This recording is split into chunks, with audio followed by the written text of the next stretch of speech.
Na aula de hoje, nós vamos estudar o Estado brasileiro.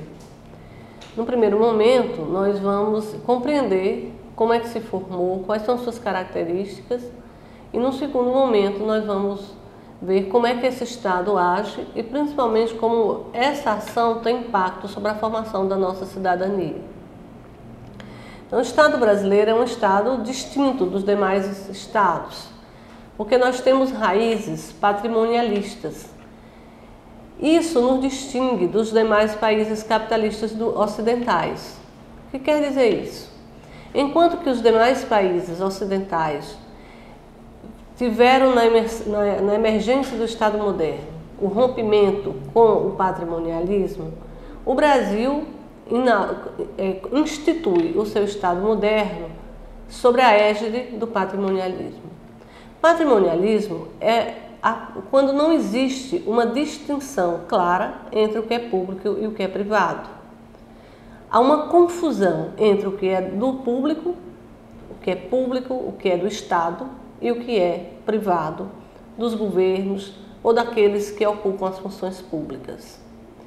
Num contexto moderno, contemporâneo, nós chamamos isso, como diz Schwarzman, de neopatrimonialismo. O neopatrimonialismo é uma continuidade entre estruturas tradicionais patrimoniais sobre uma ordem legal moderna.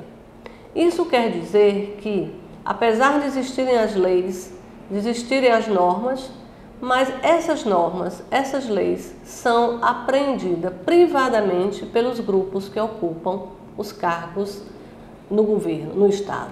Então, isso é o que a gente chama de neopatrimonialismo. Então, existe uma linha de continuidade entre a racionalidade burocrática, que deveria ser um meio de diminuir o patrimonialismo, de forma a apropriar-se, né, da tradição, de continuar essa tradição. Então, há uma linha de continuidade entre o que existia antigamente, antes da emergência da modernidade, e a racionalidade burocrática que foi instaurada. Então, no Brasil, isso se manifesta, né, de várias formas, né? A primeira delas, né, é no nosso sistema burocrático, né, quando as funções, os órgãos, as rendas públicas são apropriadas por setores privados. Isso não é difícil de compreender na nossa realidade, porque nós temos vários exemplos de apropriações privadas dos órgãos e das funções do Estado. Outra característica é que há uma pouca observância das formalidades da lei. Temos até um ditado popular que diz que a lei ficou para os inimigos, né? Para os amigos tudo, para os inimigos a lei. Então, isso é uma expressão do que nós chamamos de despotismo burocrático. A lei existe, mas ela só é aplicada de acordo com as conveniências de quem ocupa os cargos públicos. Outra característica dessas nossas origens é o jogo político. O nosso jogo político é sempre desenvolvido através de uma negociação entre o Estado, apropriado privadamente, e todos os setores sociais. Quer dizer, há como se fosse um balcão de favores entre o Estado, aqueles que ocupam as funções e os cargos públicos, e os vários setores sociais. Então, não há um jogo político no sentido de disputa, mas de troca, de negócios. Isso é uma característica de um Estado neopatrimonial. Outra é que todas as nossas questões, sejam elas econômicas, sejam elas religiosas, sejam elas educacionais, passam pelo crivo do poder político. Quer dizer, a política, né, está presente em todos os momentos da vida social e não apenas nos momentos, né, que diz respeito às disputas em torno do poder.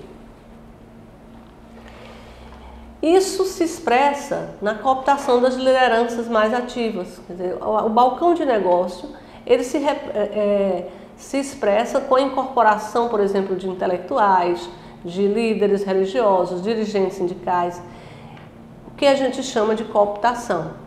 Ou através do corporativismo, quer dizer, os sindicatos, as associações patronais das profissões liberais, elas são trazidas, são enquadradas no interior do Estado. Isso é o que a gente chama de corporativismo.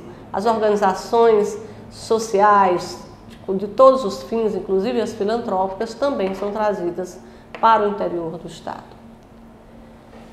Então, o nosso Estado nasce sobre essa égide, sobre esse signo do patrimonialismo, dessa continuidade entre tradição e burocracia.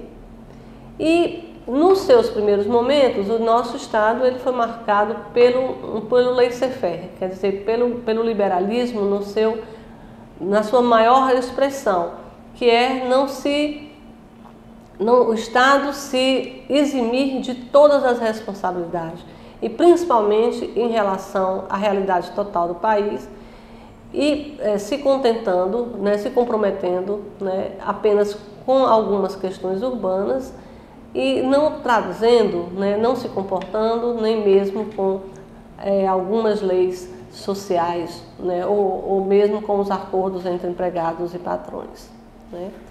Em 1930 nós vamos ter uma ruptura com esse processo de laissez-faire.